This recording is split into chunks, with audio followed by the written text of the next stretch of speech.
The International Monetary Fund has raised its outlook for South Korea's economic growth this year to 0.9%. Our correspondent Kim Do-yeon covers this upward revision as well as the concerns shared for the near future. Following a 2-week annual consultation with South Korean authorities, the IMF has adjusted its 2025 growth projection for the nation upward by 0.1 percentage point to 0.9%.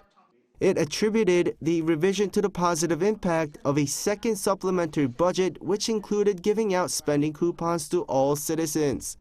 The forecast for 2026 remains unchanged at 1.8%. Growth is expected to reach 0.9% in 2025 as domestic demand gradually recovers, supported by more accommodative fiscal and monetary policies, and strong semiconductor external demand offsets decline in other exports. The IMF described the government's current accommodative fiscal stance as appropriate for now, given that growth is tracking below the country's potential. But the fund warns that this approach is not sustainable. It highlighted South Korea's demographic crisis, one of the world's fastest aging populations, as a critical long-term risk that will exert immense pressure on public finances.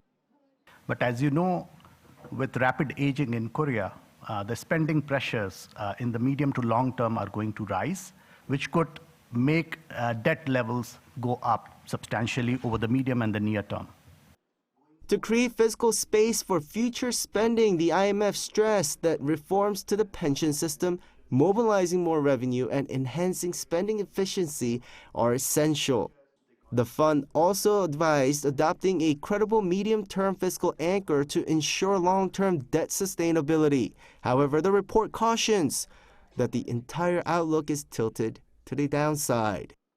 Prolonged global trade policy uncertainty, intensification of geopolitical tensions, they could weigh on growth and disrupt trade and investments. Apart from that, faster than expected slowdown in major trading partners of Korea could adversely affect exports and hence growth.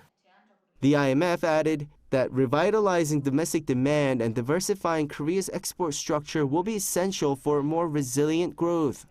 Gradually deleveraging households, reducing labor market rigidities, and addressing demographic challenges could help boost domestic demand. Kim Do-yeon, Arirang News.